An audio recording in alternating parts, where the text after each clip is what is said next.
আজকে ধর্মপাশা বাজার ব্যবসায়ী সংগঠনের উদ্যোগে ধর্মপাশা ও যুব সমাজ নাগরিক বৃন্দর উদ্যোগে আজকে যে আমরা মহতী মানববন্ধন অংশগ্রহণ করতে যাচ্ছি, আজকের মানববন্ধন অংশগ্রহণের মধ্যে আমরা আজকে আমরা এত একটা অবস্থার মধ্যে ধর্মপাশা বাজারের, যখন এই ধর্মপাশা বাজারে দূর দূরান্ত থেকে আসে মানুষ, আসলে পরে বলে যে আপনাদের এখানে কি কোনো লোক নাই।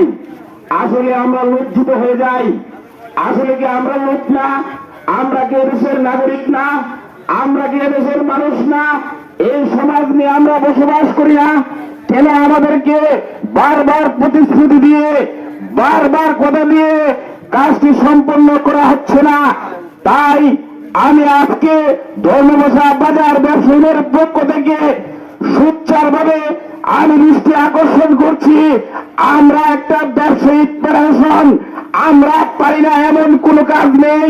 যদি প্রয়োজন হয় আমরা দল ব্যবসায়ী, আমরা দোকানপাট বন্ধ করে দেব এবং আমরা এই ব্রিজটি যতক্ষণ পর্যন্ত পুনরায় চালু না হচ্ছে ততক্ষণ পর্যন্ত যারা এই ব্রিজের দায়িত্ব নিয়েছে কন্ট্রাক্টরের শাস্তির দাবি চালাচ্ছি।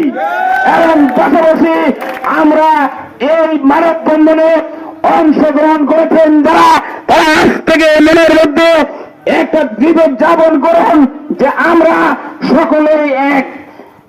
আমরা গতকালকেও ওই উপজেলা ইঞ্জিনিয়ার সাহেবকে জানিয়ে এসেছি, উনি বলেছেন যে এক সপ্তাহের মধ্যে আমাদের এই কাজ শুরু করবেন। তাই আমরা ওনার কথার উপর ভিত্তি করে আমরা সকল ব্যবসায়ী আমরা ঐক্যমত। আসলে উনি আমাদেরকে সুন্দরভাবে সাড়া দিয়েছেন, তা ওনাকে ধন্যবাদ। আর আমরা এই ব্রিজের কারণে আমাদের সকল ব্যবসা ধূলিসাৎ হয়েছে, প্রতিটা ব্যবসায়ীদের পুঁজি হারা হয়েছে। আমি জানি না আমি সহ সকল বাজারের ব্যবসায়ী টিকে থাকতে পারবো কিনা। এই ধর্মপাশা মানে আমি 40 বছর যাবত এই ব্যবসা নিয়ে প্রতিষ্ঠিত আছি, কিন্তু ওই ব্রিজের পর থেকে লোকসান দিতে দিতে আমার পরিবার, আমার ব্যবসা, আমার সকল ব্যবসায়ী সর্বহারা হয়ে গেছে। আসলে কি আমরা সর্বহারার মধ্যে চিরদিনের জন্য পড়ে যাব কিনা? তাই আমি আমার বক্তব্য দীর্ঘায়িত না করে আমি সকলকে বলবো, আপনারা সোচ্চার থাকুন।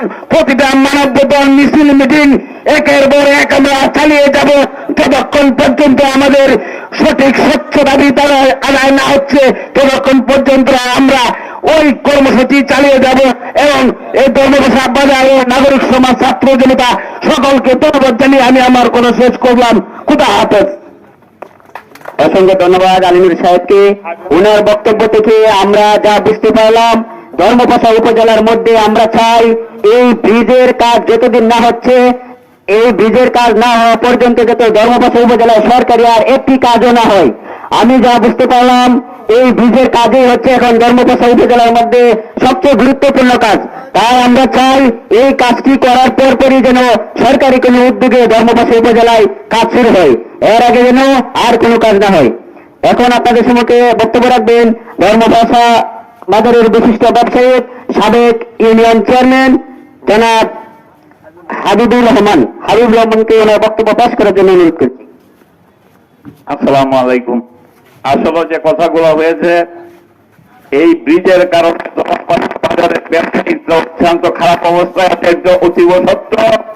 তাই প্রশাসনের দৃষ্টি আকর্ষণ করে বলবো, আপনারা দয়া করে প্রকৌশলী অফিসে যারা আছেন, আপনারা বাস্তবতা উপলব্ধি করে অতি সত্বর যাতে এই ব্রিজটা সম্পন্ন হয়, এই জন্য আপনাদেরকে উদাত্ত আহ্বান জানাচ্ছি।